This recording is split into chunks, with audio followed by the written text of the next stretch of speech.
वारा इथं चालू असताना गारपीट, पाऊस आणि असं एक वादळ आलं आणि इथले सगळी पिकं ही आडवी गेलीत. मग होळ असेल, वडगाव निंबाळकर असेल, सदोबाची वाडी, असे बरेच गावं आहेत, कुर्णेवाडी, अजून कुठली आपली गाव, सस्तेवाडी असेल, बऱ्याच गावांमध्ये शेतकऱ्यांची पिकं सगळी आडवी झालेली आहेत.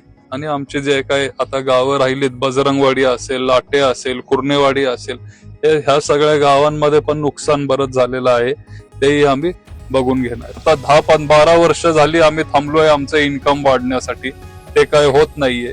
पण कमीत कमी असं जेव्हा एक संकट आमच्यावर जेव्हा येते तेव्हा शासनाने धावून आलं पाहिजे, आम्हाला मदत केली पाहिजे. कमीत कमी एकरी 1 लाख रुपये तरी आम्हाला दिलं पाहिजे. आमचा खर्च सगळा निघणार नाहीये 1 लाखामध्ये, पण थोडीफार आम्हाला मदत होईल